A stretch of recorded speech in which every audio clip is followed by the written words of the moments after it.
आज हम chapter 2 start कर रहे हैं, continuous time system response. Continuous time system response.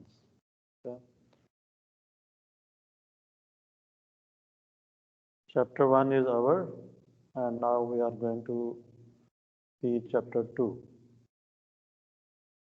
Okay. तो जो हमारे सिस्टम है वो दो टाइप्स के सिस्टम है, एक डिजिटल होता है और एक एनालॉग सिस्टम जो है ना, they are continuous time systems. और इस कोर्स में we are only dealing with analogue systems और कंटिन्यूस टाइम सिस्टम। ठीक है। तो हमारा जो रिस्पांस है that is function of time y of t for a given input r of t। ठीक है। तो हम आउटपुट कंप्यूट कर रहे हैं as a function of time, जिसमें कि आपने ट्रांसफर फंक्शन से पार्शियल फ्रैक्शन करके इन्वर्स लैप्लास लिया था, टाइम डोमेन में वापस आए थे। याद है कुछ? तो ये जो टॉपिक है इसको अभी हम लेटर ऑन कर रहे हैं। अभी हम जंप कर रहे हैं टूवर्ड्स सेक्शन 2।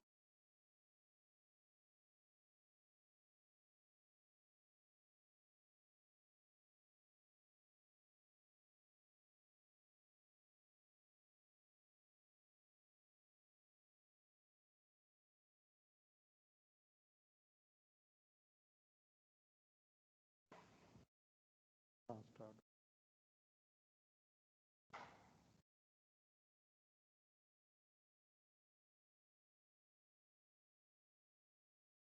2.5।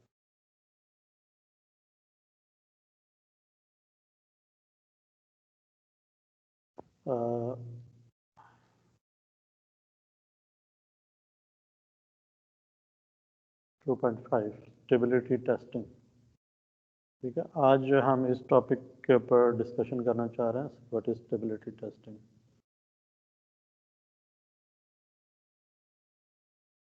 सो कुछ स्टेबिलिटी की हमने बात की थी, सिस्टम स्टेबल कब कहाँ पे होता है। तो Abdul Rahman, can you tell me कि सिस्टम की जो स्टेबिलिटी है वो हम कैसे चेक करते हैं? सिस्टम की स्टेबिलिटी का हमें कैसे पता चलता है? सर अगर पोल्स लेफ्ट हैंड साइड पे हो और रिपीटेड ना हो तो स्टेबल होता है। लेफ्ट हैंड साइड पे हो और रिपीटेड हो तो फिर अनस्टेबल हो जाएगा। लेफ्ट साइड पे हो और रिपीटेड ना हो तो स्टेबल होगा। अच्छा। और अगर राइट हैंड साइड पे हो तो अनस्टेबल हो जाएगा ऑफ कोर्स। और तीसरे केस में अगर इमेजिनरी एक्सिस के ऊपर हो तो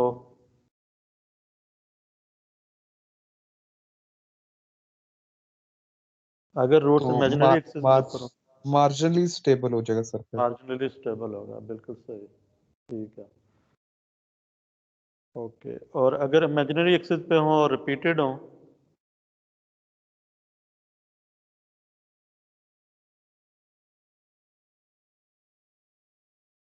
फिर सर मार्जिनली अनस्टेबल हो जाएगा।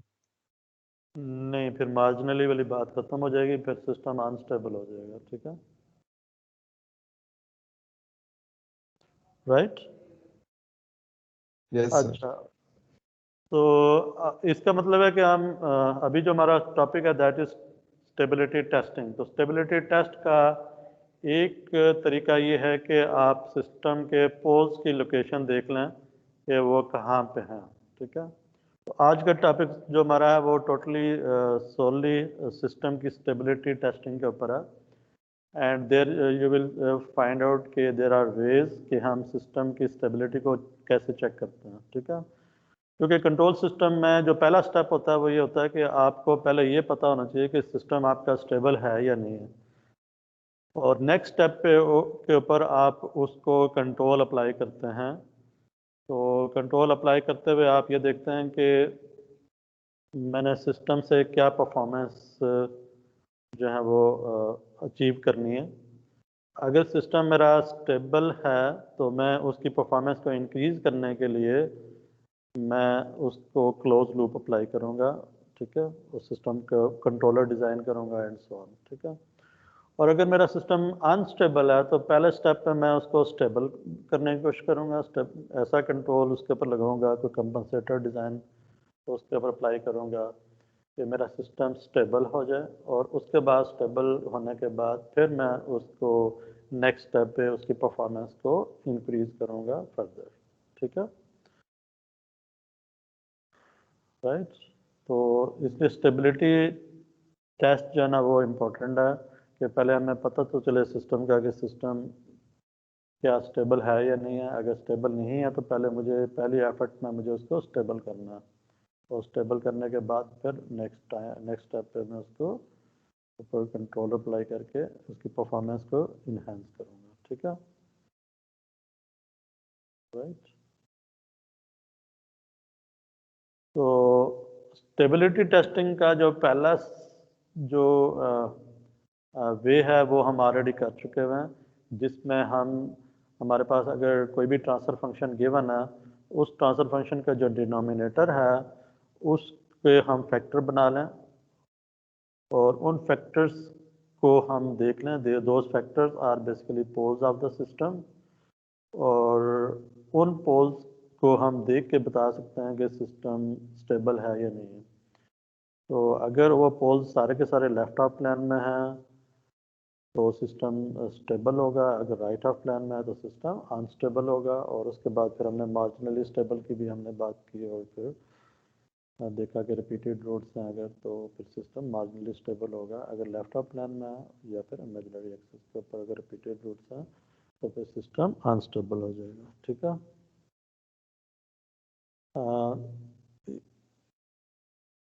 इस टॉपिक में वो इससे एक स्टेप आगे जा रहे हैं हम, वो ये कि अगर मेरे पास कोई सिस्टम है जिसका ट्रांसफर फंक्शन का जो डिनोमिनेटर है वो एक हायर ऑर्डर पॉलिनोमियल है, जैसे आपको ये मेरे माउस पे नज़र आ रहा है, एक पॉलिनोमियल है जो कि पावर 6 का है। ठीक है, तो ये जो डिनोमिनेटर में पॉलिनोमियल है इसके मैंने फैक्टर बना के इसके पोल्स की लोकेशन को चेक करना है। तो एक तरीका तो ये है कि मैं इसके फैक्टर्स बना लूँ और इसके रूट्स फाइंड कर लूँ इस इक्वेशन के। ऑफ कोर्स जितना ऑर्डर बढ़ता जाएगा उतना रूट्स को फाइंड करना ऑन पेपर, कंप्यूटर में मैटलैब पे तो आप इजीली फाइंड कर सकते हैं, और पेपर के ऊपर वो डिफिकल्ट होगा। ठीक है,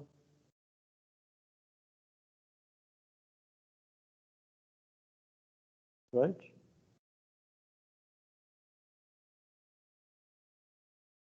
तो अभी आज हम ये सीखने की कोशिश करेंगे कि अगर मेरे पास कोई करेक्टरिस्टिक पॉलिनोमियल है हायर ऑर्डर का, तो उस पॉलिनोमियल को यूज़ करते हुए मैं सिस्टम की स्टेबिलिटी कैसे चेक कर सकता हूँ। मैं कैसे बता सकता हूँ पॉलिनोमियल को देख के कि इसमें इसके जो रूट्स हैं या जो इसके पोल्स हैं, सिस्टम के पोल्स जो कि इस इक्वेशन से निकलेंगे, वो कितने पोल्स जो है ना वो राइट ऑफ प्लेन में होंगे, कितने लेफ्ट ऑफ प्लेन में होंगे, इमेजिनरी एक्सिस के ऊपर कितने पोल्स होंगे। ठीक है, तो उससे ना मैं इस सिस्टम के बारे में पता कर सकता हूँ कि सिस्टम मेरा स्टेबल होगा या अनस्टेबल होगा या मार्जिनली स्टेबल होगा।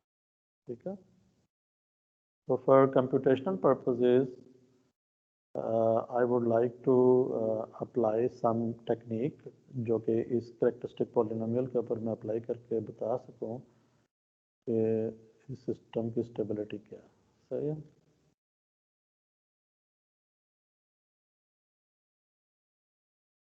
अच्छा, अगर तो मेरा सिस्टम फर्स्ट ऑर्डर है या सेकंड ऑर्डर है। ठीक है, a first order or second order polynomial has all roots in left half of complex plan if and only if all polynomial coefficients have the same algebraic sign। तो अगर मेरा जो system है वो first order है या second order, तो उसके पॉलिनोमियल को देख के ही मैं बता सकता हूँ कि मेरे सिस्टम के रूट्स लेफ्ट ऑफ प्लेन में होंगे या राइट ऑफ प्लेन में होंगे। ठीक है, कैसे पता चलेंगे? वो इस तरह से पता चलेंगे कि उसकी जो पॉलिनोमियल के जो कोफिशेंट्स हैं उनके साइन को देख के। ठीक है। तो जैसे ये सेकंड ऑर्डर पॉलिनोमियल आपके सामने नज़र आ रहा है, इसमें एस स्क्वायर का कोफिशिएंट है 3, एस का कोफिशिएंट 1 है और एस नॉट का कोफिशिएंट 10 है। ठीक है। तो इसमें जितने भी कोफिशिएंट्स हैं उनके साइन पॉजिटिव है। तो जब साइन पॉजिटिव होंगे तो इसका मतलब है कि इसके जो रूट्स हैं वो लेफ्ट ऑफ प्लेन में होंगे। So this characteristic polynomial indicates that the system has all its roots in left of plane, so system is stable। ठीक है। तो साइन चेक इसको कहते हैं कोफिशिएंट टेस्ट, और कोफिशिएंट टेस्ट में उसके साइंस को चेक करके आप बता सकते हैं कि सिस्टम स्टेबल है या नहीं। ठीक हो गया। सर आपने कोई स्क्रीन शेयर की हुई है? ओह सॉरी, मैं स्क्रीन शेयर कर देता हूँ, साथ ना यार।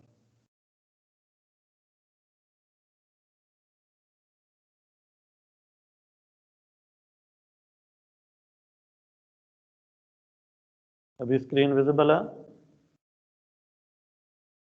Yes sir. ठीक है।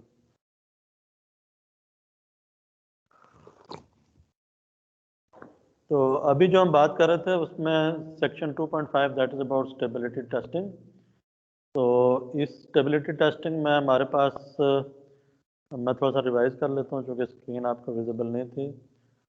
तो इसके अंदर स्टेबिलिटी टेस्टिंग में जो अप्रोच हम डिस्कस करने जा रहे हैं उसमें यह है कि आप को जो भी पॉलिनोमियल गिवन है उस पॉलिनोमियल को यूज़ करते हुए आप सिस्टम की स्टेबिलिटी को कैसे बता सकते हैं, that is going we are going to see today. ठीक है। तो एक तरीका ये है कि आपको ना इस पॉलिनोमियल के रूट्स पता हैं। ठीक है। जैसे आपके ये 6 ऑर्डर पॉलिनोमियल है, अगर इसके रूट्स आप निकाल लेते हैं, कैसे निकाल सकते हैं रूट्स, इसको फैक्टराइज कर लें, फैक्टर बना लें इसके फर्स्ट ऑर्डर फैक्टर्स। तो इसके चूँकि 6 ऑर्डर पॉलिनोमियल है तो इसके 6 रूट्स बनेंगे। तो वो जो 6 रूट्स हैं वो कहाँ पे लाई करें, लेफ्ट ऑफ प्लेन में, राइट ऑफ प्लेन में, या इमेजिनरी हैं, तो कौन कितने रिपीटेड हैं एंड सो ऑन, उससे सिस्टम की स्टेबिलिटी पता चलेगी। अगर इसके के सारे रूट्स लेफ्ट ऑफ प्लेन में हैं तो सिस्टम स्टेबल होगा, अगर एक भी रूट राइट ऑफ प्लेन में होगा तो सिस्टम अनस्टेबल होगा। ठीक है, एंड सो ऑन। दूसरा तरीका यह है कि आप इसको फैक्टर किए बगैर भी इसके ऊपर एक टेक्निक है जो हम आज देखने जा रहे हैं जिसको कहते हैं राउथ हार्विट्ज क्राइटेरिया, वो अप्लाई करके इस पॉलिनोमियल के ऊपर बता सकते हैं कि इसमें कितने जो रूट्स हैं वो लेफ्ट ऑफ प्लेन में होंगे, कितने राइट ऑफ प्लेन में होंगे और कितने इमेजिनरी रूट्स होंगे। ठीक है। तो उससे सिस्टम की स्टेबिलिटी आप फाइंड कर सकते हैं। तो जितना सिस्टम का ऑर्डर हायर होगा, ऑफ कोर्स जो रूट्स निकालने हैं इसके वो इजी नहीं होंगे ऑन पेपर, मैटलैब वगैरह पे आप कर सकते हैं। But this technique that we are going to see today is in which did not require to find out the roots, rather you can apply that criteria directly on the polynomial, जो कि इसका characteristic polynomial होता है transfer function का denominator. ठीक है। अच्छा, इसमें राउथ हार्वर्ड्स पे जाने से पहले एक सिंपल सा टेस्ट है जिसको कहते हैं कोफिशिएंट टेस्ट। तो कोफिशिएंट टेस्ट जो है ना, that is you applied to find out the system stability. तो स्टेबिलिटी टेस्टिंग में अगर फर्स्ट ऑर्डर सिस्टम और सेकंड ऑर्डर सिस्टम है, जैसे ये वाला सिस्टम है, ये सेकंड ऑर्डर सिस्टम है, तो अगर फर्स्ट ऑर्डर सिस्टम और सेकंड ऑर्डर सिस्टम हो तो उसमें जो एस के कोफिशिएंट्स हैं, जैसे एस स्क्वायर का कोफिशिएंट 3 है, एस का कोफिशिएंट 1 है और एस नॉट का कोफिशिएंट 10 है। तो इनके जो कोफिशिएंट्स हैं इनको देख के आप बता सकते हैं कि सिस्टम स्टेबल है या नहीं है। तो अगर इसके के सारे कोफिशिएंट्स का साइन एक जैसा होगा, ठीक है, जैसे इस केस में सारे पॉजिटिव है, तो ये सिस्टम क्या हो जाएगा, स्टेबल होगा। अगर साइन डिफर करेंगे, जैसे इस केस में कुछ पॉजिटिव है और इसका साइन नेगेटिव है, तो ये सिस्टम क्या हो जाएगा, अनस्टेबल सिस्टम होगा। ठीक है, राइट जी, फॉलो कर रहे हैं। इसमें कोई कन्फ्यूजन तो नहीं है?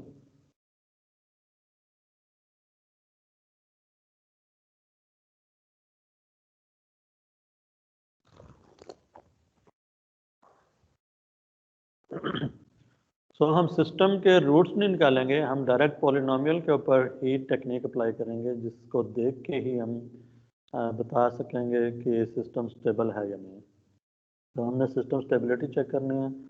तो फर्स्ट ऑर्डर और सेकंड ऑर्डर सिस्टम का तो सिंपल आप साइन को देख के बता सकते हैं।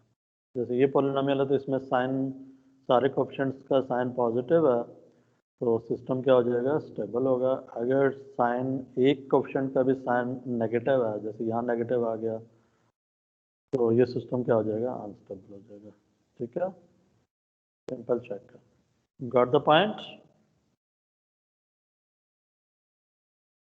आप रिस्पॉन्ड करेंगे तो फिर हम आगे चलेंगे। Are you there? Abdul Rahman, Danish, Daniyal, Muazzam. Yes sir. जी दानिश, ये पॉइंट क्लियर है आपको? Yes sir. तो चले मैं अभी पूछता हूँ आपसे कि मुझे बताएं कि जो बोर्ड पे मैं फंक्शन लिखना जा रहा हूँ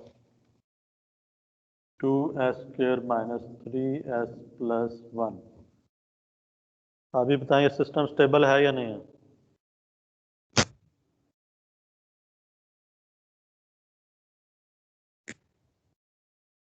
जी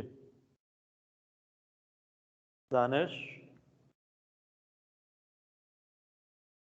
can you comment about the stability of this system?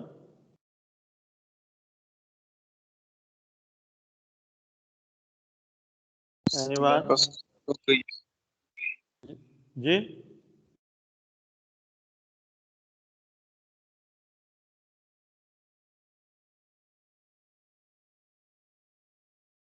आप लोग जाग रहे हैं या सो रहे हैं?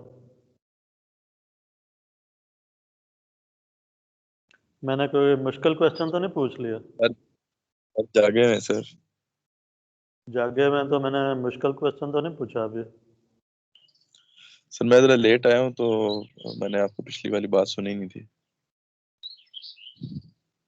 तो बाकी जो पहले के बैठे हुए हैं कौन कौन है वो?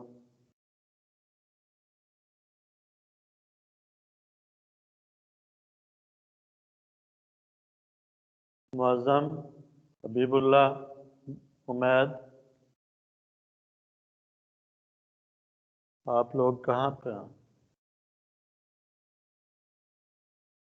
जस्ट आप कैमरा ऑन करके अटेंडेंस के लिए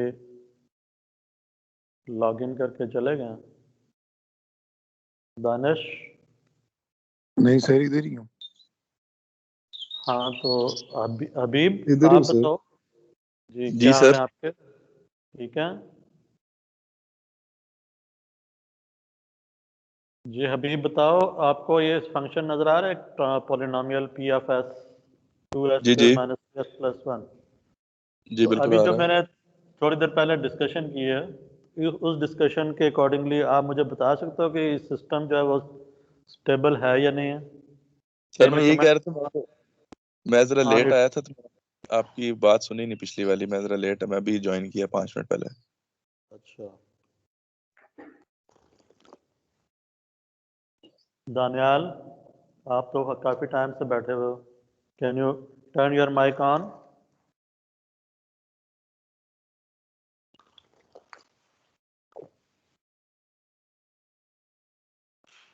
दानियाल कहाँ पे हैं?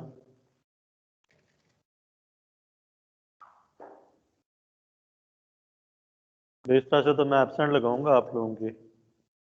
ग्रुप पे डालें आप एक मैसेज कि सर जो है ना वो कह रहे हैं सारे जो है ना वो अपीयर हों, और मैं क्वेश्चंस कर रहा हूँ और इसके पार्टिसिपेशन के मैं मार्क्स रखूँगा।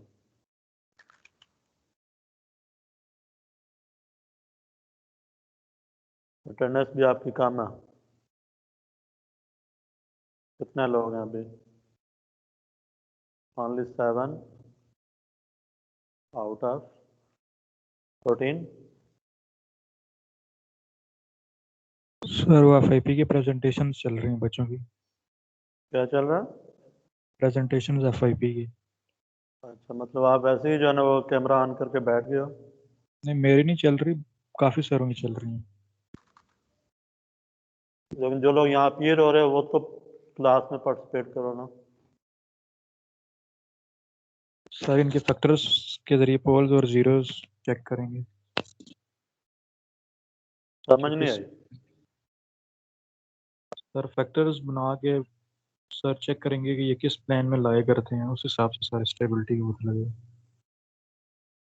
आपको आई?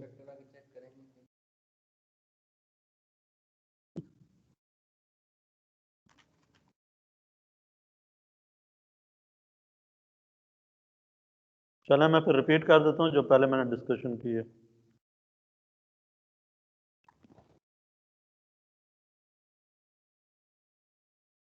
Yes sir.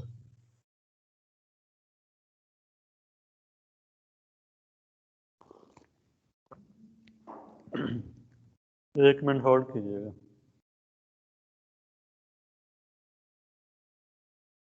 हेलो।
सर आपकी ये वीडियो रुकी हुई है, आवाज भी नहीं आ रही।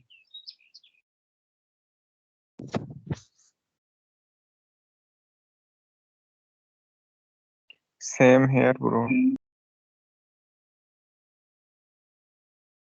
ठीक है, सॉरी। अभी आवाज़ आ रही है आपको? यस सर, लेकिन वीडियो सर आ स्टक है। रही है पर वीडियो स्टक है।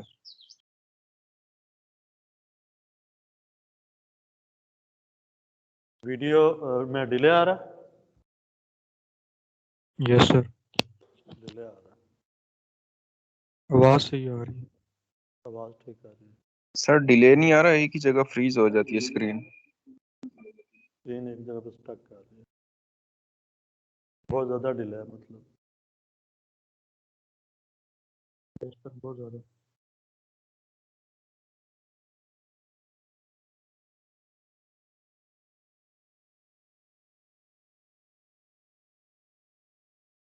जी अभी बताएं। e of s 2s square minus 3s plus 1।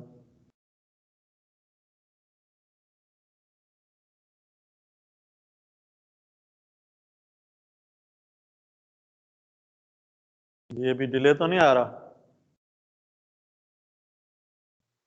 अभी भी सर सर स्टक रुकी हुई हुई है है। वीडियो। ये स्टक हुई हुई है सर अभी भी।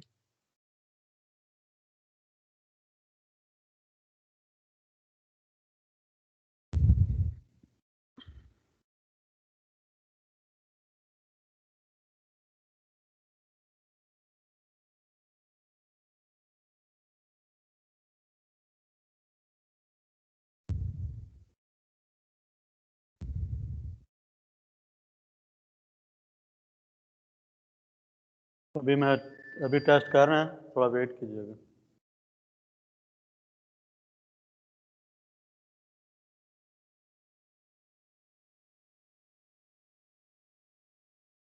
अभी आवाज़ आ रही है आपको? सर आवाज आ रही है पर वीडियो आपकी फ्रीज हो जाती है। अच्छा, अभी मीडिया पर्सन है वो चेक कर रहे हैं।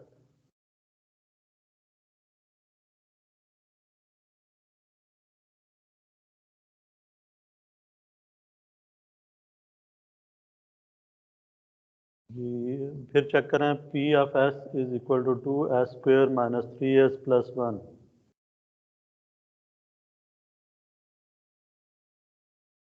P of S is equal to 2s square minus 3s plus 1।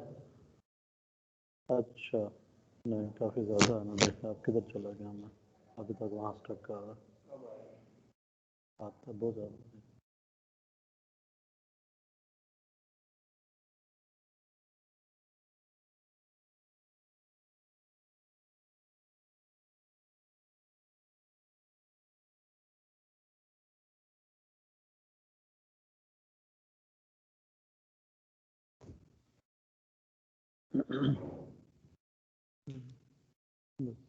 बात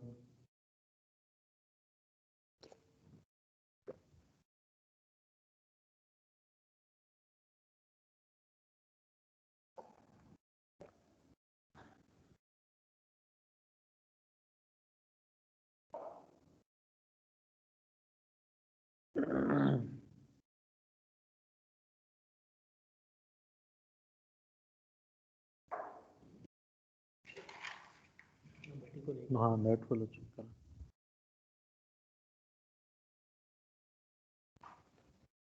अच्छा अभी वो ना प्रॉब्लम सॉर्ट आउट कर रहे हैं, आईटी वालों को बुला रहे हैं, सही है।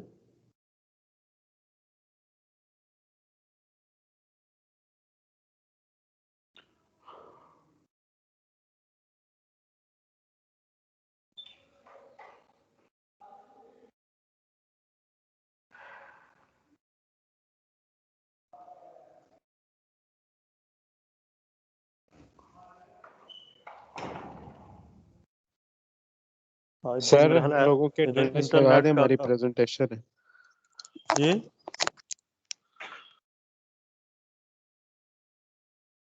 प्रेजेंटेशन जिसकी प्रेजेंटेशन किस किस की प्रेजेंटेशन है आज? सर मेरी है। अभी अच्छा तैयारी की होगी ना यार आपने, पहले क्लास भी तो लेनी है ना। जी सर मैं तो क्लास ले रहा हूँ।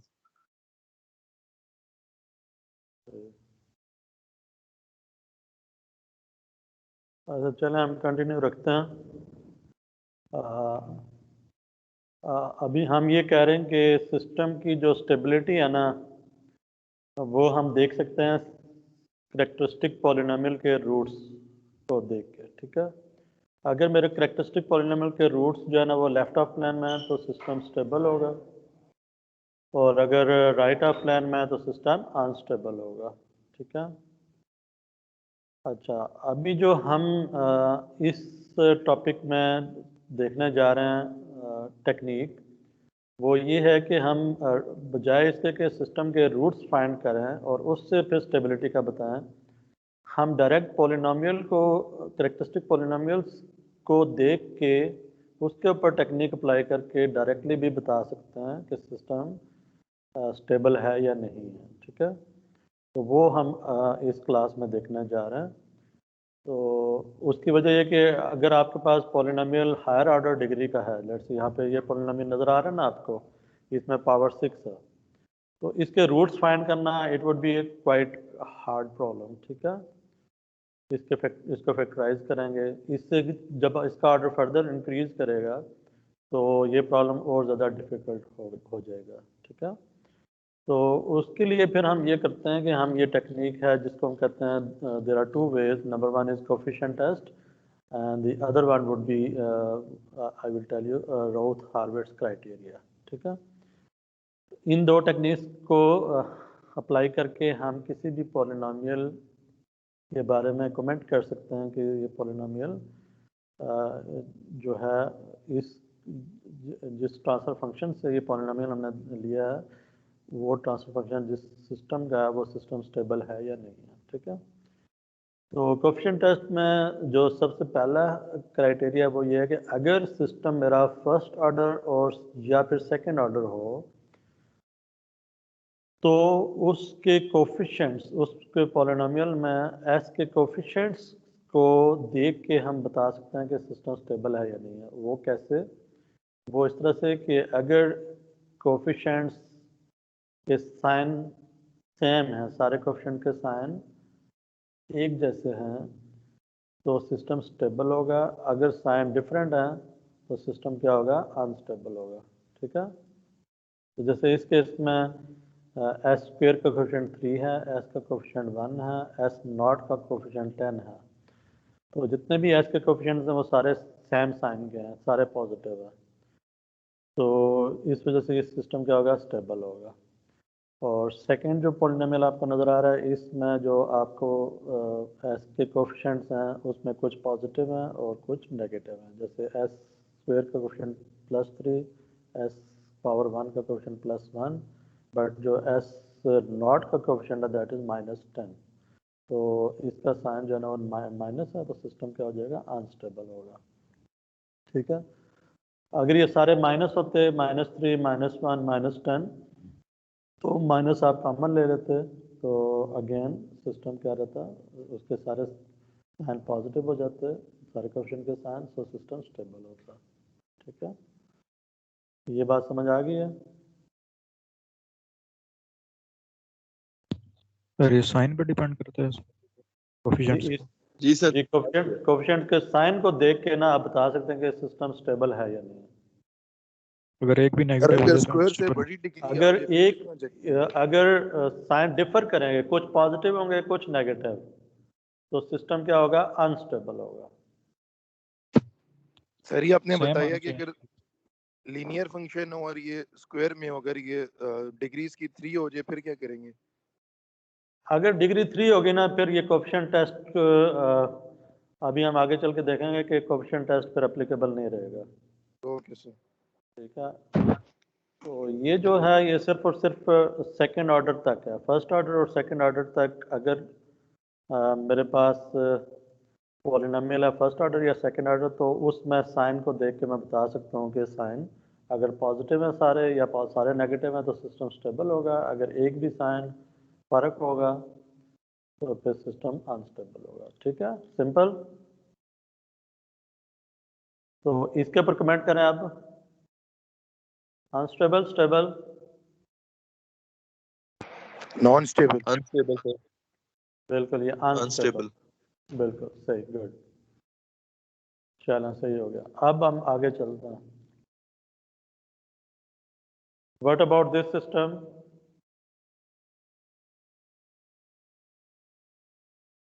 Stable sir. This is stable. What about stable है सर, दिस? स्टेबल है। If b is greater than 0 and c is greater than 0, मतलब b भी पॉजिटिव है, c भी पॉजिटिव है, तो सिस्टम क्या होगा, इसके रूट्स क्या कहाँ पे होंगे, लेफ्ट ऑफ प्लेन में होंगे। ठीक है, या फिर कम्प्लेक्स कंजुगेट भी हो सकता है। ठीक है, ये सेकंड ऑर्डर सिस्टम है ना, इसके ऊपर क्वाड्रेटिक लगा के आप देख सकते हैं, राइट। अच्छा, अब अगर मैं इन दोनों को मल्टीप्लाई करूं, इन दोनों को मल्टीप्लाई करूं तो सिस्टम का ऑर्डर क्या हो जाएगा?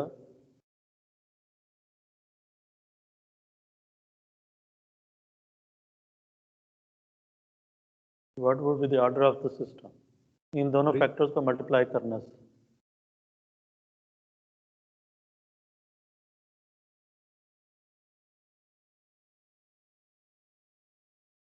मैंने मुश्किल क्वेश्चन तो नहीं पूछ लिया?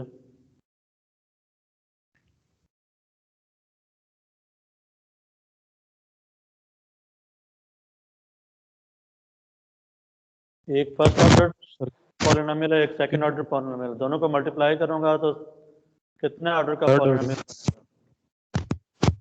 जी, सेकंड ऑर्डर का सर। दोनों सेकंड को ऑर्डर। मल्टीप्लाई करूंगा तो सेकंड ऑर्डर का बनेगा? Third sir order. Third order. Sorry sir, third order. Third order बनेगा, बिल्कुल थर्ड ऑर्डर बनेगा। ठीक है, राइट। Yes sir. अच्छा, अब कैन एनीवन कमेंट कि जब ये थर्ड ऑर्डर बनेगा तो इसके जो रूट्स हैं, तो इसके जो कोफिशिएंट्स होंगे वो सारे पॉजिटिव होंगे या कुछ पॉजिटिव होंगे और कुछ नेगेटिव होंगे? पॉजिटिव ही होंगे। सारे पॉजिटिव होंगे, यस सर। बिल्कुल। ये सारे के सारे पॉजिटिव होंगे। सो जो थर्ड ऑर्डर पॉलिनोमियल है वो जो है वो एक स्टेबल सिस्टम होगा, क्योंकि उसमें सारे के सारे साइंस क्या हैं, कोएफिशिएंट्स पॉजिटिव है, ठीक है। So when we multiplied out, such a polynomial must have all coefficients of the same algebraic sign, all positive, ठीक है, or all negative. No coefficient can be zero missing in the system with left half plane roots, because there is no minus sign involved, and thus no way for a coefficient to be cancelled, ठीक है। ये चीज़ समझ आ रही है कि ये कह रहे हैं जी कि जब मैं इन दोनों को मल्टीप्लाई करूँगा तो पहली बात ये है कि सारे के सारे जो कोएफिशिएंट्स होंगे उनके साइन सारे पॉजिटिव होंगे, ठीक है, या फिर सारे नेगेटिव होंगे, और कोई भी कोएफिशिएंट मिसिंग नहीं होगा। मिसिंग का मतलब है कि एस क्यूब भी आ रहा होगा, एस स्क्वायर भी आ रहा होगा, एस भी आ रहा होगा, एस नॉट भी आ रहा होगा, ठीक है। एक चीज़ ये नोट में रखिएगा। आप ज़रा आगे चलते हैं। अगर मेरे पास ये इस तरह का सिस्टम का पॉलिनोमियल है जिसमें कि सिर्फ एस फैक्टर आ रहा है, तो ये फर्स्ट ऑर्डर है। इसमें देख सकते हैं कि इसमें जो इसके साथ जो कांस्टेंट फैक्टर था जो कि यहाँ पे आ रहा था वो यहाँ पे नहीं है, ज़ीरो है, but it is still first order.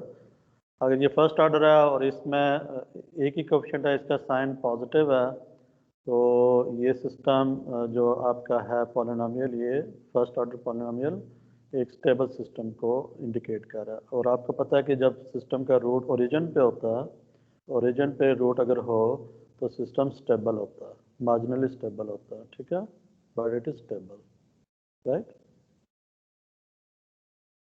What about this factor? This is a second order factor, second order polynomial, और इसमें एस का कोएफिशिएंट मिसिंग है। और दूसरी चीज़ यह है कि सेकंड ऑर्डर पॉलिनोमियल है और इसमें सारे के सारे कोएफिशिएंट्स के साइन क्या हैं, पॉजिटिव है, तो ये भी एक स्टेबल सिस्टम होगा। But you can see that the roots would be complex conjugate on imaginary axis। तो ये ओरिजिन पे है और ये इमेजिनरी एक्सिस के ऊपर है, ठीक है। तो इस फर्स्ट ऑर्डर और इस सेकंड ऑर्डर को जब मैं मल्टीप्लाई करूंगा तो सिस्टम कौन सा बनेगा? थर्ड ऑर्डर बन जाएगा। सर किसको? इन दो फैक्टर्स को अगर मैं मल्टीप्लाई करता हूँ, एक थर्ड ऑर्डर सिस्टम बन जाता है। और थर्ड ऑर्डर सिस्टम जो है उस पॉलिनोमियल्स के बारे में आप कमेंट कर सकते हैं, वो क्या होंगे? सर ये S square plus B S plus C को एस स्क्वायर प्लस ए से मल्टीप्लाई करना है। S into S square plus A को मल्टीप्लाई करना है, तो ये जाएगा S cube plus A S, तो ये थर्ड ऑर्डर पॉलिनोमियल बन जाएगा।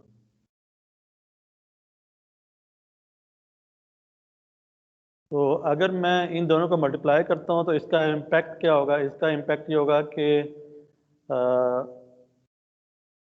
जो रिजल्टेंट पॉलिनोमियल होगा वो it would have all polynomial coefficient must be of the same algebraic sign, ठीक है,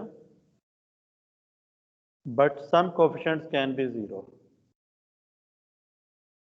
जिस तरह से इसमें एस स्क्वायर का कोएफिशिएंट नहीं आ रहा, यू कैन सी, ठीक है, S cube plus A S, और फिर इस तरह से एस नॉट का कोएफिशिएंट भी नहीं आ रहा, ठीक है ना। तो कुछ कोएफिशिएंट्स जो है ना इसमें ज़ीरो भी होंगे अगर इस तरह के फैक्टर्स आते हैं तो, right. Next is right of plane roots involve factors of the form. अगर फर्स्ट ऑर्डर पॉलिनोमियल है तो उसमें अगर इस फैक्टर को देखें तो इस फैक्टर में रूट्स कहाँ पे होंगे? राइट ऑफ प्लेन में होंगे या लेफ्ट ऑफ प्लेन में?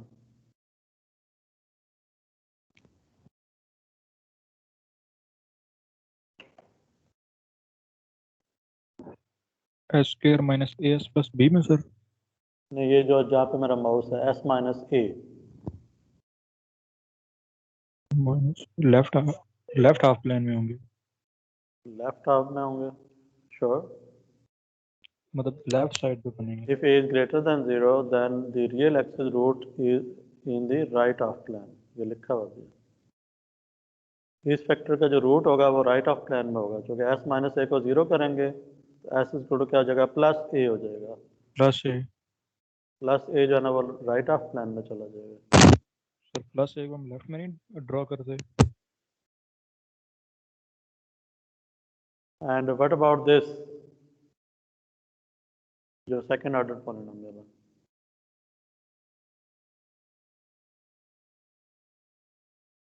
इसमें सेकंड ऑर्डर पॉलिनोमियल के कोएफिशिएंट में अगर साइन डिफर कर रहे हैं, यू कैन सी कि यहाँ पे कुछ पॉजिटिव हैं और कुछ ये नेगेटिव भी है माइनस ए। इसका मतलब है कि सिस्टम अनस्टेबल है। अनस्टेबल सिस्टम का मतलब है कि इसके रूट्स कहाँ पे होंगे, राइट ऑफ प्लेन में होंगे। तो ये कह रहा है कि ये सेकंड ऑर्डर पॉलिनोमियल चूँकि तो इसके दो रूट्स होंगे और इसके जो कि दो रूट्स हैं तो two roots in the right of plane perhaps complex conjugate. ठीक है,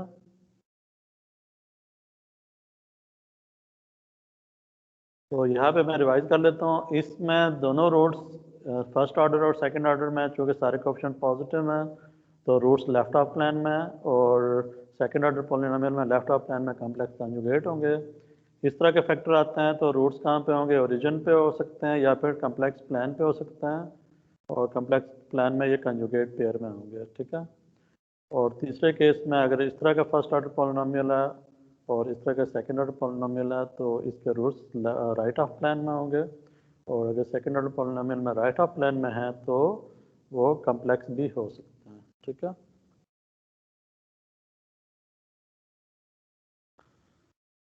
सो पहले केस में आपने देखा था कि इन दोनों पॉलिनोमियल्स को अगर मैं मल्टीप्लाई करता हूँ तो अगेन जो थर्ड ऑर्डर पॉलिनोमियल होगा उसमें सारे के सारे कोएफिशिएंट्स पॉजिटिव होंगे, नंबर 1। ठीक है, और सब सेम साइन के होंगे।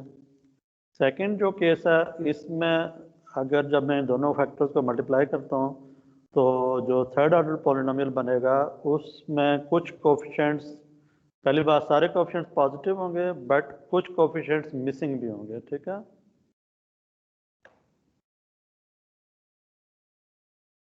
सम कोएफिशिएंट्स कैन बी 0। सही है इस केस में। ओके, और जो तीसरा केस है इसमें अगर फर्स्ट ऑर्डर और सेकंड ऑर्डर पॉलिनोमियल्स हैं इस फॉर्म इस तरह के और इनको मैं मल्टीप्लाई करता हूँ, जो थर्ड ऑर्डर पॉलिनोमियल बनेगा उसके अंदर जो फैक्टर्स जो उसके कोएफिशिएंट्स होंगे they may have different algebraic signs. ठीक है, ये नज़र आ रहा है। जब मैं इनको मल्टीप्लाई करूंगा तो कुछ कोएफिशिएंट्स पॉजिटिव होंगे और कुछ कोएफिशिएंट्स नेगेटिव होंगे। क्या ख्याल है?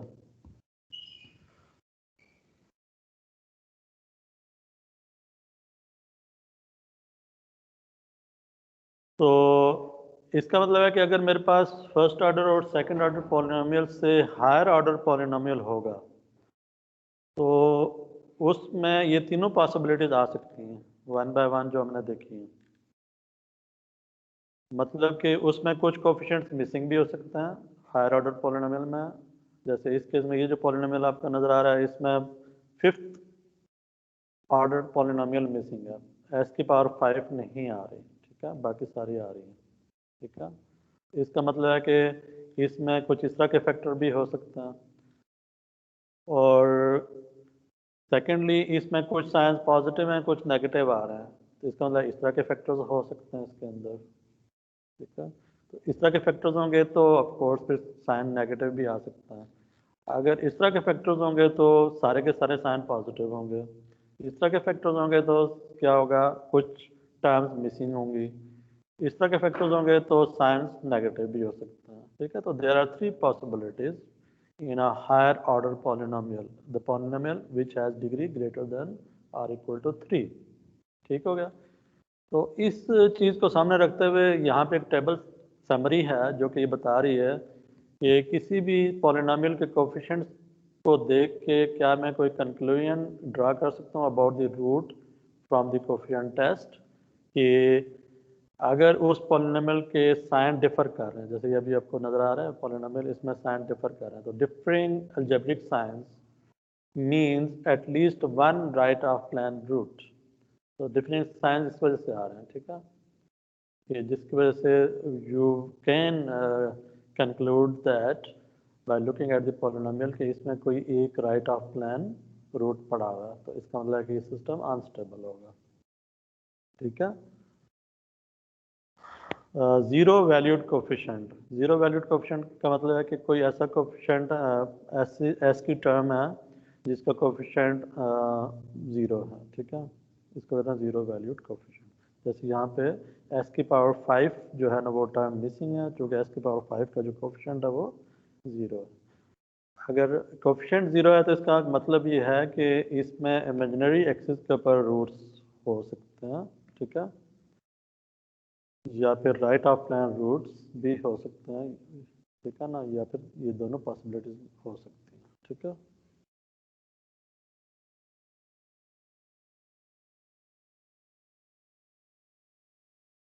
ओके, उसकी वजह यह है कि जो राइट ऑफ प्लान रूट में हम देख सकते हैं कि ये पॉसिबिलिटी भी है कि the presence of such factor may और may not cause differing algebraic sign of the coefficient and by cancellation zero coefficients. तो इस केस में भी राइट ऑफ प्लान फैक्टर्स अगर हैं तो इसमें भी कोफिशिएंट्स क्या हो सकते हैं, जीरो कोफिशिएंट्स हो सकते हैं, क्योंकि इसमें प्लस माइनस आ रहे हैं, तो प्लस माइनस जब भी आएंगे तो कैंसिलेशन हो सकती है फैक्टर की, ठीक है। और if all of the same algebraic sign, if the polynomial have all coefficients having same sign, like all positive or all negative, so can you tell any conclusion or you can draw any conclusion about the stability of that system? Sign positive, सबके sign same है और कोई भी term zero नहीं है, all are non zero terms. तो इसमें वो कहते हैं नो डायरेक्ट इंफॉर्मेशन, साइन सबके पॉजिटिव हैं लेकिन फिर भी हम नहीं बता सकते सिस्टम स्टेबल है या नहीं। फर्स्ट ऑर्डर में बता सकते थे और सेकंड ऑर्डर में भी बता सकते थे, लेकिन थर्ड ऑर्डर या उससे हायर ऑर्डर में साइन को देख के नहीं बता सकते कि सारे के सारे साइन पॉजिटिव हों तो सिस्टम स्टेबल होगा। तो उसकी वजह आपने देख लिया कि जब मैं इन फैक्टर्स को मल्टीप्लाई करूँगा, इनकी मल्टीप्लिकेशन की वजह से क्या होगा, तो बराबर the presence of such factors may not cause differing algebraic science of the coefficients. हालांकि इन फैक्टर्स में आपको क्लियर नजर आ रहा है कि सिस्टम के रूट्स राइट ऑफ प्लान में हैं, लेकिन जब मैं इनको मल्टीप्लाई करता हूँ तो ओवरऑल जो पॉलिनोमियल बनेगा थर्ड ऑर्डर, उसमें हो सकता है कि उनमें सारे कोफिशिएंट्स के साइन पॉजिटिव हों। ये बात क्लियर है?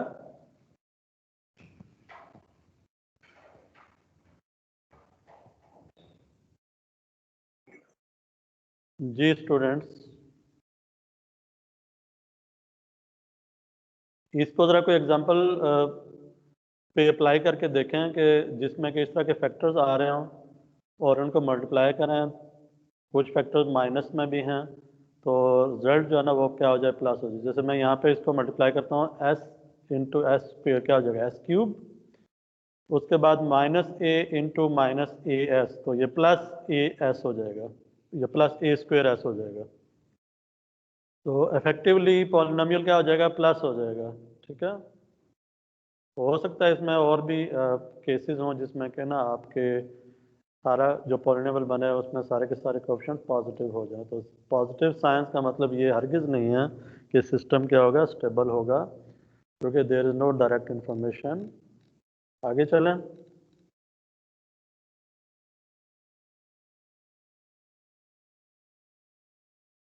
Okay,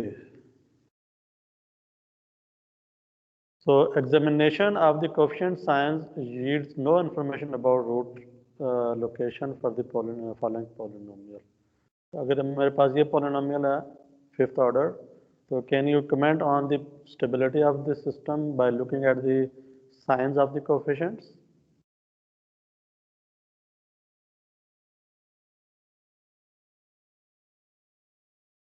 Anyone? एवरीवन, ये जो पॉलिनोमियल आपको नजर आ रहा है फिफ्थ ऑर्डर, इसमें बता सकते हैं कि सिस्टम स्टेबल है या नहीं है?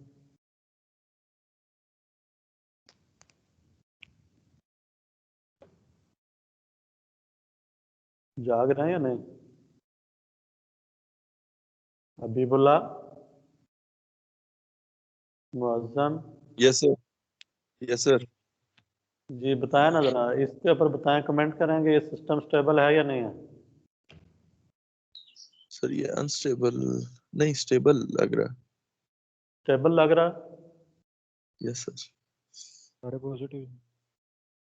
कैसे? Pause- can you explain? Sir coefficients positive हैं और लीनियर उसके अंदर आ रहे हैं। तो अभी टेबल में मैंने बताया था ना कि all of the same algebraic sign, कोई टर्म इसमें नॉन जीरो नहीं है, तो सॉरी हाँ कोई जी, भी टर्म इसमें जीरो नहीं है, सारी नॉन जीरो हैं। तो ऐसी है आपको सर। आपके पास तो कोई डायरेक्ट इंफॉर्मेशन नहीं मिल सकती सिस्टम की कि सिस्टम स्टेबल है या नहीं है। तो सिर्फ साइन से तो नहीं पता चल सकता। साइन से उस वक्त पता चलेगा सिस्टम जब फर्स्ट ऑर्डर और सेकंड ऑर्डर होगा। ठीक है सर, ठीक है सर, कंफ्यूज हो गया। आप क्लियर हो गया? यस जो ही सर। थर्ड जो ही थर्ड ऑर्डर होगा या इससे हायर ऑर्डर होगा तो साइन नहीं बताएगा आपको, सिस्टम के कोएफिशिएंट के साइन नहीं बताएगा आपको कि सिस्टम स्टेबल है या नहीं है। सही है सर। अलबत्ता अगर साइन डिफर कर रहे होंगे, अगर ये होता साइन डिफर कर रहे होते तो इसका मतलब है कि इसमें कोई ना कोई राइट ऑफ प्लान रूट होता। ठीक है, लेट्स से फॉर एग्जांपल यहाँ पे ये -10 हो जाता, अब साइन डिफर हो गए, अब आप कह सकते हैं कि सिस्टम अनस्टेबल है। सही है। Okay okay, sir. इस पॉलिनोमियल के ऊपर कमेंट करें ज़रा, ये जो अभी जिस पे मैंने माउस रखा हुआ है, गौर से सर ये देखिए। भी, इसके अंदर भी नॉन, एक जो है नॉन जीरो, तो मतलब सारे नॉन जीरो हैं और पॉजिटिव है, तो मिसिंग इसके है भी, इसमें। इसकी भी वही चीज होगी सर। इसके बारे में, अनस्टेबल। इसकी स्टेबिलिटी के बारे में कोई कमेंट नहीं कर सकते हम, अनस्टेबल सर। ये अनस्टेबल है। एक रूट मिसिंग है इसमें, S3। हाँ सर। ओ यस, सही कह रहे हो यार, मैंने देखा है। एस ऑफ सर एक जीरो हो गया ना, एस, एस क्यूब वाला जो है उसका कोफिशिएंट जी, जीरो हो गया। एस क्यूब टर्म इसमें मिसिंग है। यस सर, यानी उसका कोफिशिएंट जीरो हो गया। इसका मतलब है कि इसके अंदर किस तरह के रूट्स होंगे, राइट ऑफ प्लेन रूट्स होंगे या इमेजिनरी एक्सिस के रूट्स होंगे? सर मेरे ख्याल से इमेजिनरी एक्सेस होंगे। एग्जैक्टली इसमें इमेजिनरी एक्सिस के ऊपर रूट्स पड़े होंगे, क्योंकि इमेजिनरी एक्सिस के रूट्स होंगे तो इसमें टर्म मिसिंग होगी। क्या राइट ऑफ प्लेन में भी हो सकता है?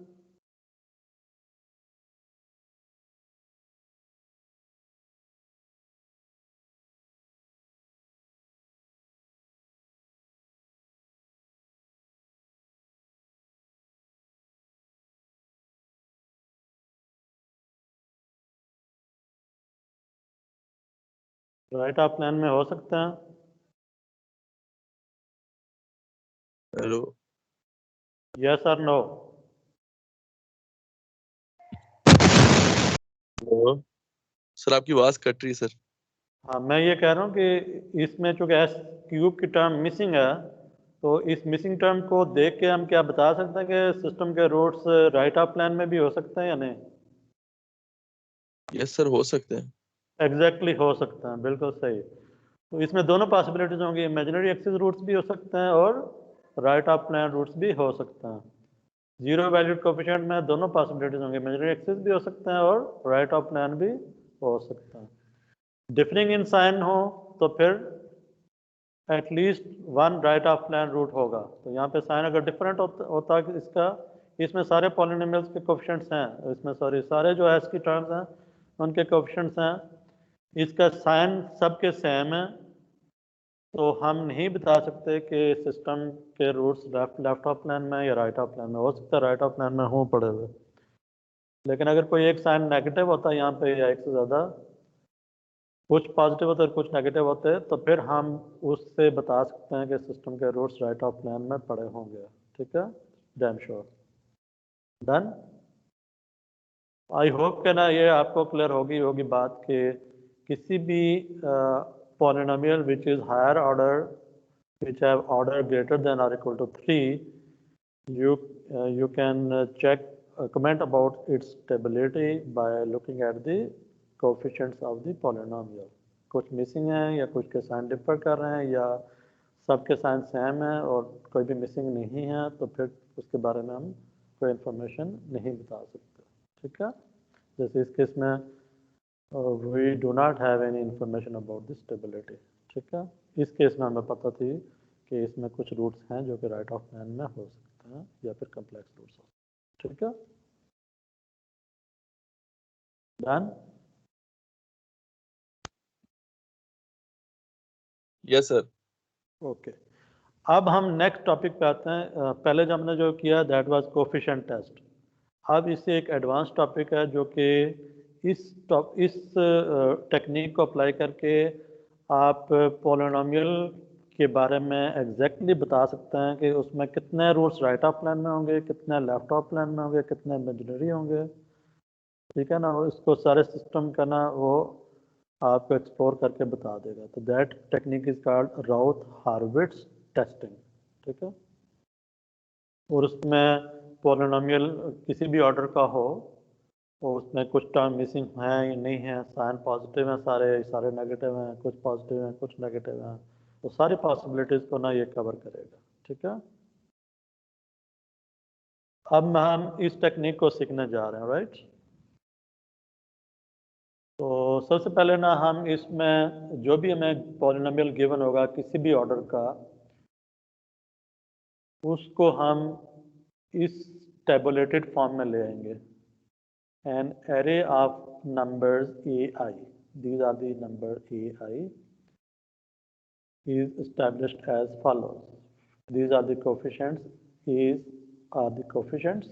ठीक है, और ये जो पॉलिनोमियल है that is of order n। ठीक है, तो उसमें करेंगे ये कि जो सबसे पहली रो बनाएंगे उसमें जो सबसे हायर ऑर्डर टर्म होगी वहाँ से स्टार्ट करेंगे, उसके कोफिशिएंट को लिखना शुरू करेंगे।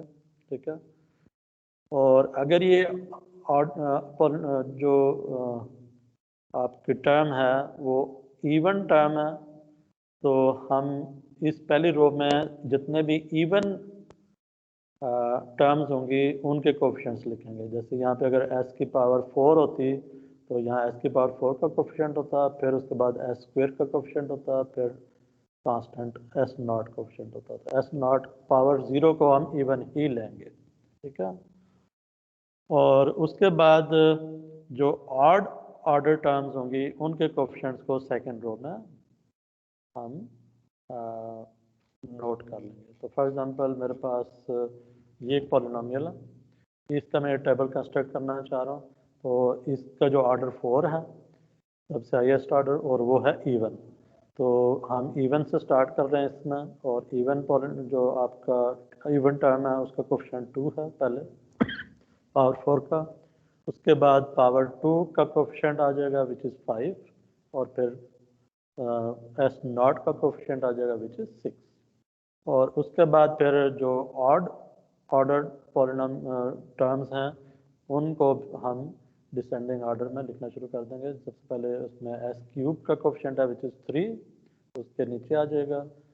यहाँ पे साथ देख भी सकते हैं, पहले एस की पावर 4 यहाँ पे लिखा है उसने, फिर एस क्यूब लिख दिया। ठीक है, एस क्यूब का कोफिशिएंट पहले आ गया 3, उसके बाद नेक्स्ट जो ऑड टर्म है दैट इज एस की पावर 1 और उसका कोफिशिएंट है 2, वो यहाँ लिख दिया। ठीक है, कोई और हम देख लेते हैं इसका स्ट्रक्चर, ये यहाँ पे विजिबल नहीं है,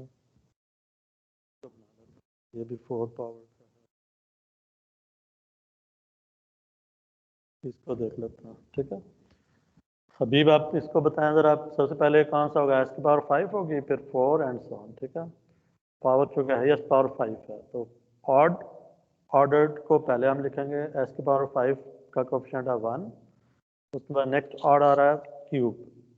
ठीक है, उसका कोफिशिएंट आ जाएगा 8, उसके बाद आ रहा है 1 पावर 1, उसका कोफिशिएंट है 16।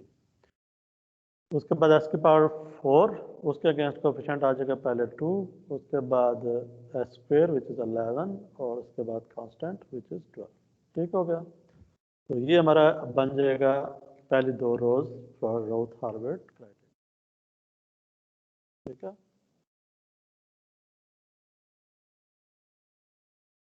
देन हमने हाईएस्ट पावर से कांस्टेंट टर्म तक इसको लेबल कर देना है नीचे। ठीक है, जैसे यहाँ पे आपको नजर आ रहा है एस की पावर 4 थी, फिर क्यूब, फिर स्क्वायर आ गए, फिर पावर 1 आ गए, फिर पावर 0 आ गए। ठीक है। उसके बाद हमने जो नेक्स्ट पावर है, जैसे यहाँ पे पावर 4 थी, फिर 3, फिर पावर 2, उसके लिए हमने एक रो कंस्ट्रक्ट करनी है। वो कैसे कंस्ट्रक्ट करनी है? उसमें सबसे पहला जो कोफिशिएंट है वो डिटरमिन होगा with this determinant.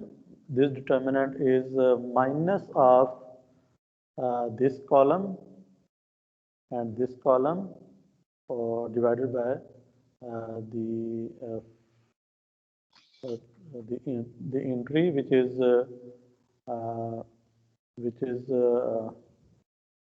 to the left of and close to the coefficient which we are going to determine। तो b1 हम फाइंड कर रहे हैं, तो b1 से ऊपर जो ये वाली एंट्री है इससे हम डिवाइड करेंगे। ठीक है।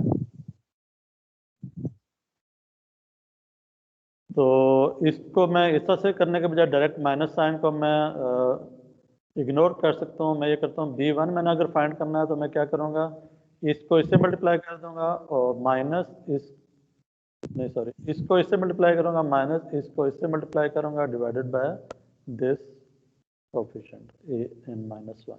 ठीक है। इसी तरह से जब अगर मैं b2 फाइंड करना चाह रहा हूँ तो b2 के लिए आप पहला कॉलम लेंगे और उसके बाद इसको स्किप करके जो थर्ड कॉलम है वो ले लेंगे और divided by same this number, जो सबसे लेफ्ट मोस्ट आपके पास वैल्यू है उससे डिवाइड कर लेंगे। b2 के लिए देख सकते हैं कि जो डिनोमिनेटर में आ रहा है वो वही नंबर आ रहा है। ठीक है ना। और कॉलम में पहला वाला कॉलम वही लिया उसने, दूसरे में उसने इस वाले को स्किप किया और जो थर्ड कॉलम है वो है। तो इसको एग्जांपल पे करेंगे तो और ज़्यादा क्लियर हो जाएगा आपको। ठीक है। और इसी प्रोसेस को ना फिर आपने कंटिन्यू रखना है फॉर द अदर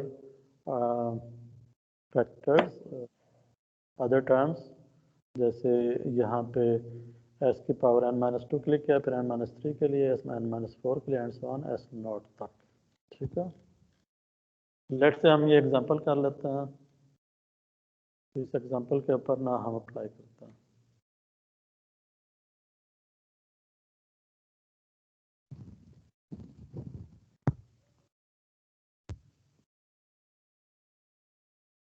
बोर्ड के ऊपर चल इसको ट्राई करें।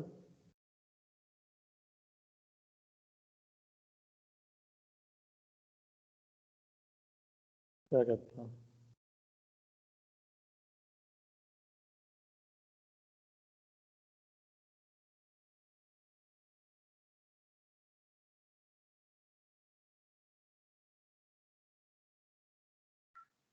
ये बोर्ड विजिबल होगा आपको?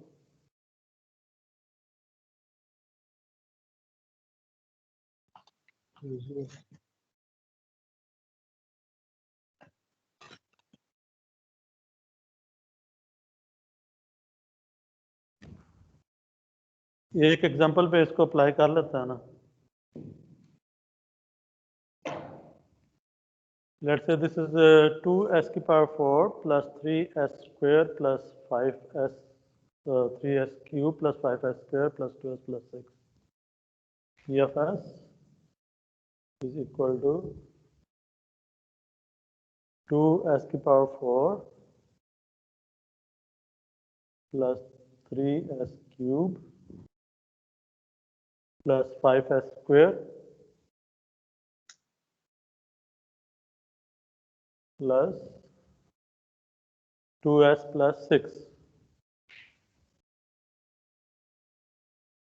ठीक है। ये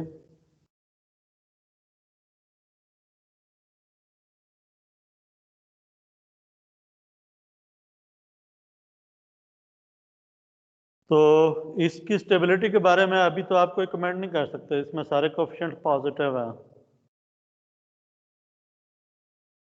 right? So you will not get any direct information from the coefficients. Coefficients के साइन के से आपको कोई डायरेक्ट इंफॉर्मेशन नहीं मिल रही। तो इसकी स्टेबिलिटी को टेस्ट करने के लिए फिर हम क्या कर लेते हैं, राउथ-हार्विट्ज़ लगाने जा रहे हैं। ओके, तो अप्लाई राउथ-हार्विट्ज़ क्राइटेरिया, ठीक है, टेस्ट। तो उसके लिए टेबल कंस्ट्रक्ट करना है।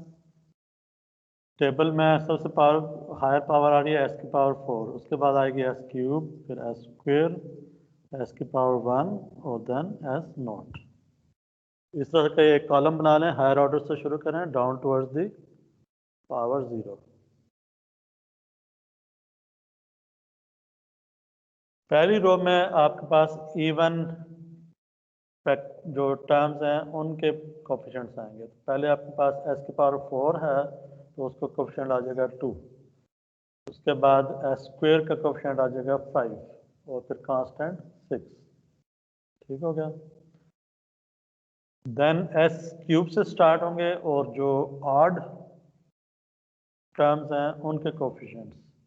तो ऑड टर्म एस क्यूब का कोएफिशिएंट है 3, एस की पावर 1 का कोएफिशिएंट है 2 और उसके बाद बाकी कोएफिशिएंट्स इसमें नहीं है, ठीक है।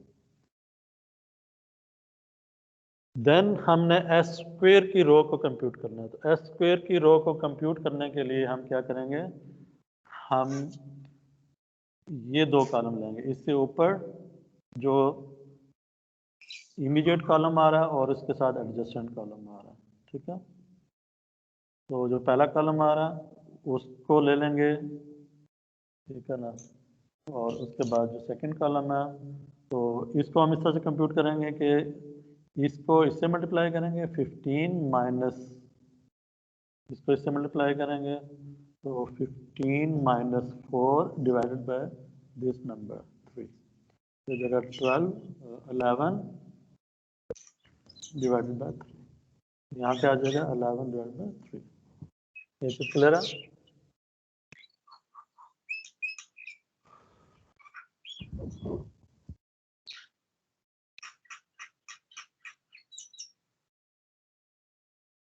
उसके बाद जो नेक्स्ट कोएफिशिएंट है वो हम एस स्क्वायर का सेकंड कोएफिशिएंट हम फाइंड करेंगे by using this column and this column. इस कॉलम में यहाँ पे जो एंट्री है दैट इज 0, ठीक है। राइट साइड पे जितने आप 0 लगाना चाहें लगा सकता। तो इसको इससे मल्टीप्लाई करेंगे तो आ जाएगा 18 और इसको इससे मल्टीप्लाई करेंगे तो आ जाएगा 0 divided by again divided by 3, ठीक है। तो जो पहली एंट्री है जिस रो पे आप कंप्यूट कर रहे हैं इससे ऊपर जो पहली एंट्री है उसी से डिवाइड करना है हर दफ़ा। लेकिन जब ये फाइंड कर रहे हैं तो इसके साथ इमीडिएट ये कॉलम लेना है। जब दूसरा ये वाला कोएफिशिएंट कंप्यूट कर रहे हैं तो इससे अगले वाले कॉलम को आपने उठाना है। पहला कॉलम फिक्स रहेगा 2 3 और दूसरा कॉलम हो जाएगा 6 0, ठीक है, और डिवाइडेड बाय अगेन। तो माइनस साइन में मल्टीप्लाई करना है, इसको इससे या फिर पहले ही इसको मल्टीप्लाई करना, ठीक है। तो इसका आंसर आ जाएगा 2 minus into 2 minus 18 which is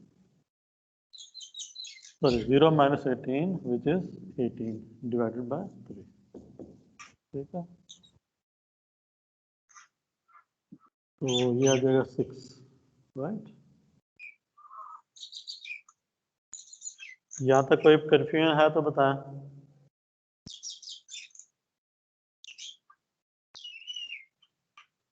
ji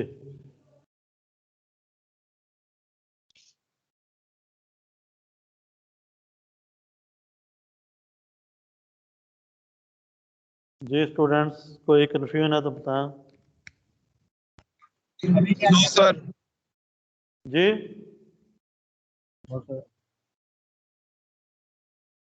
follow कर रहे हैं?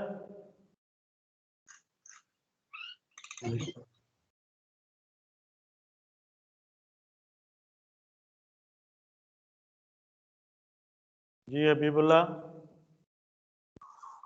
जी सर सही है। ठीक है। अच्छा, अब S1 की रो को देखें। S1 की रो को कंप्यूट जब मैं करूंगा तो मैं इससे ऊपर जो कॉलम है उसको लूंगा और इसके साथ वाला कॉलम, ठीक है। तो ये मेरे पास आ जाएगा 11/3 इंटू 2 माइनस 18 डिवाइडेड बाय 11/3। ये जो जो भी चीज़ बनेगी वो यहाँ पे आ जाएगी, ठीक हो गया। तो ये नंबर कितना बनेगा?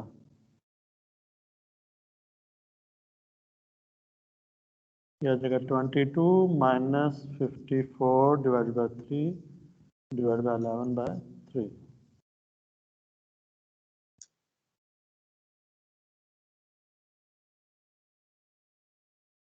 तो it would be, this is cancelled, तो -54 एंड 22, ये कितना बन जाएगा? 2 3 माइनस 32 डिवाइड बाय 3, तो it would be -32 divide by 3। एक दफ़ा बुक से भी देख लेते हैं ये सही आ रहा है।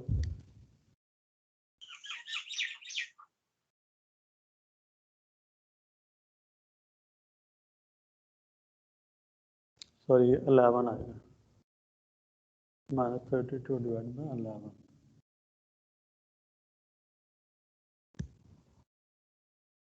ठीक आ रहा है, सही है। और लास्ट पे कौन सा कोफिशिएंट आ जाएगा? S0। अच्छा, इसके बाद यहाँ पे भी कोई कोफिशिएंट आएगा? यहाँ पे क्या नंबर आएगा? अगर आप कंप्यूट करें भी तो आप देखें, आपने ये कॉलम लेना है, ठीक है, ये कॉलम, और उसके बाद जब इसको कंप्यूट करें तो इसके ऊपर वाले कॉलम को छोड़ देना है, उससे अगले कॉलम पे जाना है। इस कॉलम में देखें तो ये दोनों एंट्रीज क्या हैं? 0 हैं। तो इसको इससे मल्टीप्लाई करूँगा, 0 आएगा, इसको इससे मल्टीप्लाई फिर भी 0 आएगा, तो 0 divided by anything would be 0। तो दिस वुड बी 0 एक्चुअली, और इससे आगे कोई और टर्म्स है नहीं, सही है। तो यहाँ तक आ जाएगा। उसके बाद इसको जब मैंने कंप्यूट करना है तो इससे ऊपर वाला ये कॉलम और इसके साथ ये वाला कॉलम, तो इस कॉलम और इस कॉलम को अगर मैं यूज़ करूँ और डिवाइडेड बाय दिस नंबर, ठीक है, तो ये मेरे पास आ जाएगा। इसको इससे पहले इसको इससे मल्टीप्लाई करना है, ठीक है ना। तो यह जगह -32 डिवाइडेड बाय 11 इंटू 6, और फिर minus this into this which is 0 divided by this number, ठीक है, जो भी इसके ऊपर जो कोफिशिएंट आ रहा है उसे डिवाइड करना है, ठीक है। तो इसको -0 करेंगे तो ये ऐसे ही रहेगा। This is cancelled with this would be 6, so this number would be actually 6.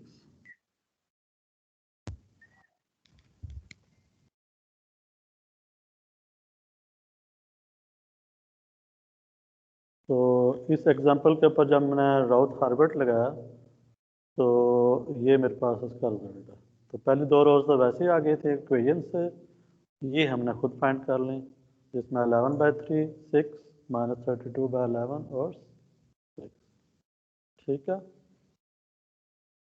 यहाँ तक हम पहुँच चुके हैं राउथ हार्वर्ट अप्लाई करके।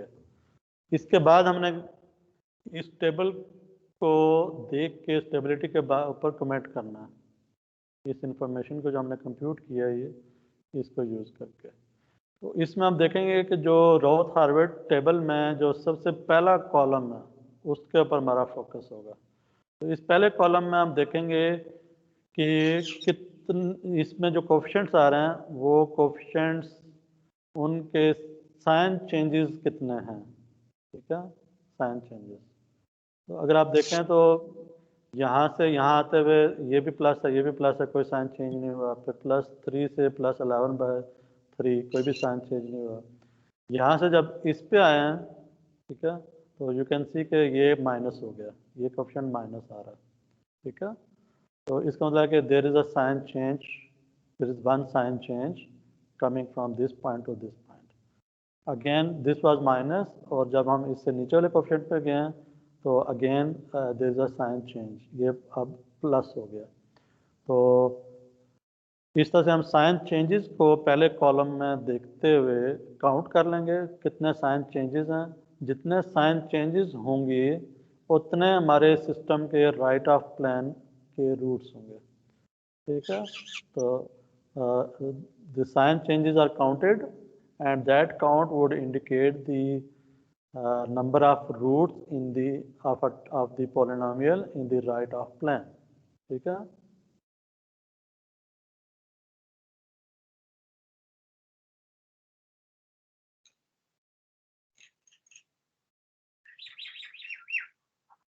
So the completed rows array is shown below. The number of right of plane roots of the polynomial is the number of algebraic sign changes in the elements of the left column of the array.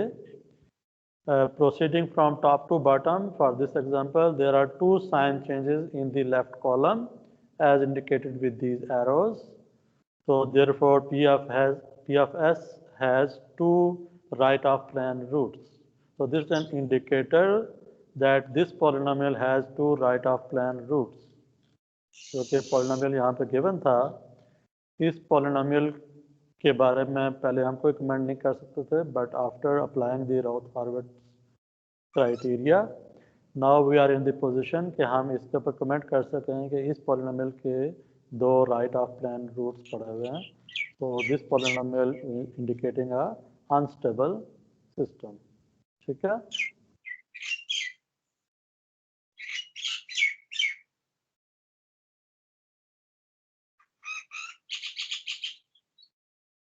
Ji,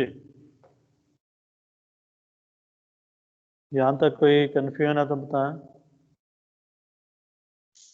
method समझ आ गया?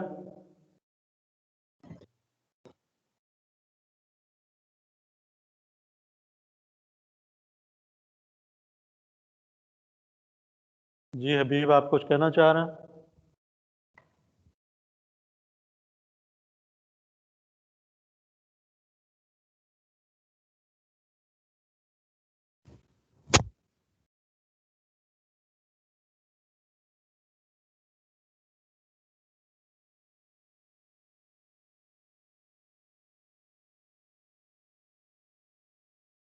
हबीब तो चले गए। Anyone else?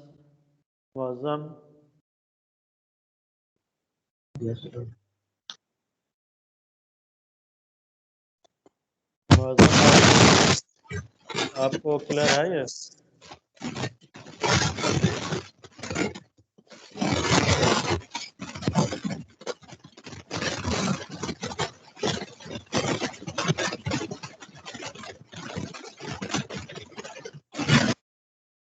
Umaid, आप बताएं। उमैद, दानिश? जी sir. Hasnain? जी उमैद, आपको ये method clear है? जी सर, बाकी थोड़ा खुद भी पढ़ूंगा तो फिर समझ आ जाएगी और क्लियर। अच्छा चलें, ठीक है। मतलब इसको ना थोड़ा सा आप और प्रैक्टिस करें। जी सर, प्रैक्टिस करनी है अभी। टेक सम अदर एग्जांपल्स, इसमें बुक में गिवन भी है, मैं आपको दिखा देता हूँ। ये थोड़ी सी मुश्किल।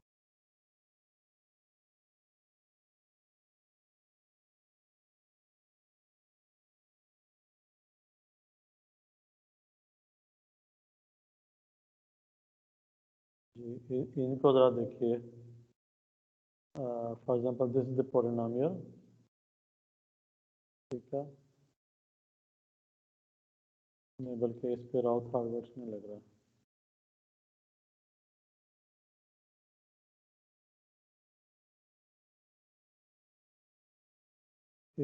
इसको ज़रा चेक करें, ठीक है। ये वाली देखें, ये एग्जांपल चेक करें, this one, this part D, part ई।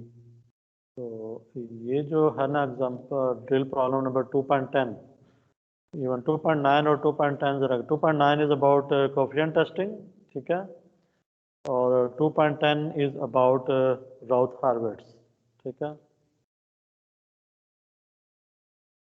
इसमें पार्ट ए थ्रू ई, ये ज़रा आप इसके ऊपर प्रैक्टिस करें इसको, ठीक है,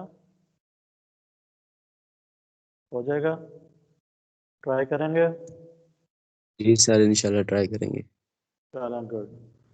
तो ये बिल्कुल सिंपल, आपने जो अभी मैंने एग्जांपल करवाई है एग्जैक्टली यही वाला मेथड आप इसके ऊपर लगाएं, ठीक है, वन बाय वन इसके ऊपर, और इसके आंसर्स भी गिवन है। ये जो लिखा हुआ है ये बता रहा है कि इसके राइट ऑफ प्लान रूट्स इसमें 0 हैं, इसमें राइट ऑफ प्लान में 2 हैं। इसको मतलब कि इसका जब राउथ-हार्विट्ज बनाएंगे तो जो पहला कॉलम होगा उस कॉलम में S4 से लेके S0 तक जितने भी कोफिशिएंट्स आएंगे उसकी फर्स्ट कॉलम के साइन चेंजेस को देखेंगे। तो अगर कोई साइन चेंज नहीं है तो इसका मतलब है कि इसके कोई भी रूट राइट ऑफ प्लान में नहीं है, ठीक है, तो इसलिए इसका आंसर 0 आ रहा है। यहाँ पे देखेंगे there would be 2 sign changes, तो इसका मतलब है कि इसके 2 राइट ऑफ प्लान रूट्स पड़े हैं, ये सिस्टम अनस्टेबल होगा। इसमें भी ऐसे ही है, इसमें देख के जो 4 रूट्स होंगे वो राइट ऑफ प्लान में पड़े होंगे। राउथ-हार्विट्ज से पता चलेगा आपको कि इसमें there would be 4 sign changes, और उसकी वजह से 4 इसके राइट ऑफ प्लान में पड़ा हुआ है, और एक रूट जो इसका होगा वो लेफ्ट ऑफ प्लान में होगा, क्योंकि टोटल इसके रूट्स कितने आने चाहिए, 5 रूट्स आने चाहिए, जो कि 5th ऑर्डर पॉलिनोमियल है। इसके भी 5 5th ऑर्डर है, इसका मतलब है कि 5 देयर वुड बी 5 रूट्स, जिसमें से 2 रूट्स आपके राइट ऑफ प्लान में है, बाकी 3 रूट्स आपके या तो लेफ्ट ऑफ प्लान में है या फिर वो कॉम्प्लेक्स प्लान में है, वो देखना पड़ेगा। हो सकता है इसके बाकी सारे तीनों रूट्स लेफ्ट ऑफ प्लान में हो और 2 रूट्स जो है ना इसके वो damn sure right of plan में है, जब आपने इसको राउथ-हार्विट्ज टेस्ट अप्लाई किया तो, ठीक है। इस तरह से इसमें 2 रूट्स राइट ऑफ प्लान में है और बाकी 2 रूट्स इसके लेफ्ट ऑफ प्लान में होंगे, ठीक है।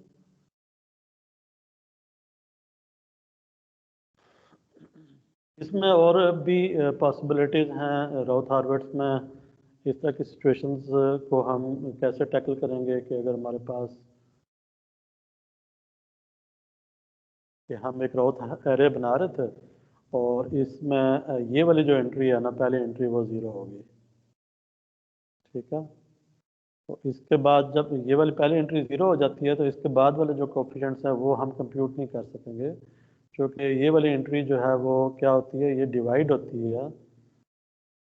जब आप इसका पहला कोफिशिएंट फाइंड करते हैं तो उसमें 0 से डिवाइड करना पड़ता है, या दूसरा कोफिशिएंट करते हैं तो फिर भी आपको इस पहले वाले कोफिशिएंट से डिवाइड करना पड़ता है। इस पूरी रो के लिए जितने भी कोफिशिएंट्स फाइंड करते हैं उसमें इस नंबर से आपको डिवाइड करना होता है।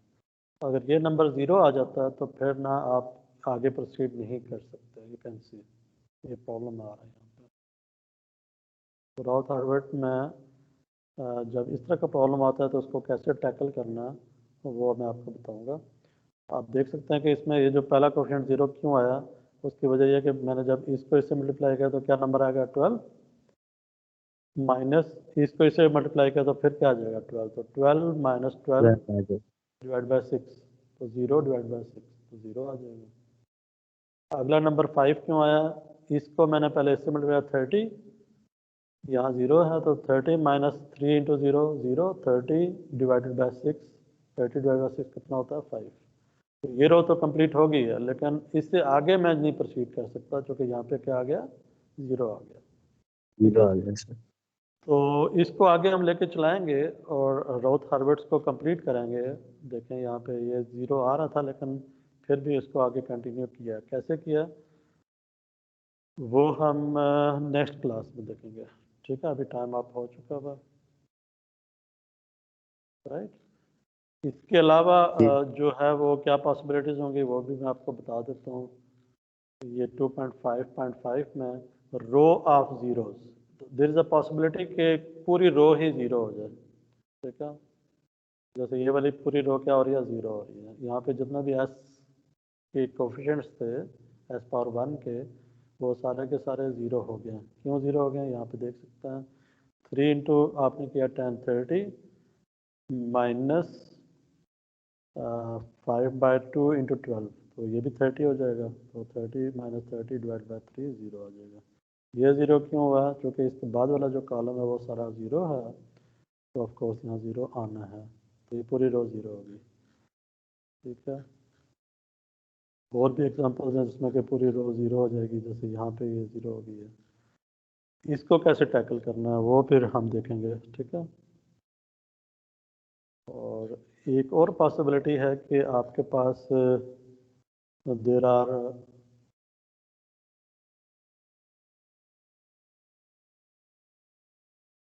ये रोज ऑफ जीरोज हैं, और इसके बाद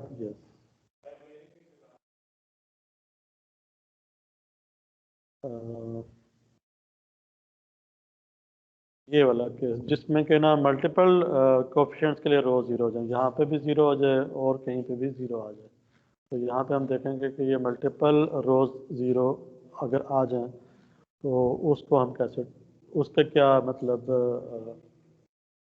इफेक्ट होगा ऑन दी रूट्स। ठीक है,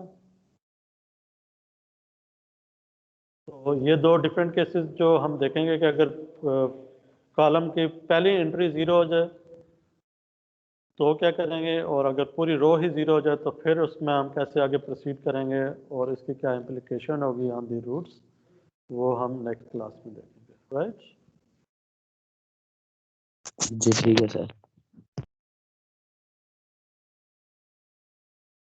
चलें ठीक है फिर, that's it for today. Thank you. Thank you sir, Allah Hafiz. Class क्या नाम है आपका? उसने सर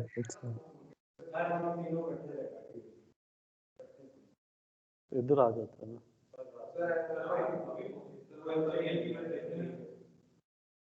आपका नाम अब्दुल रहमान है, और आपका क्या नाम है? हसनैन कौन है? जी सर।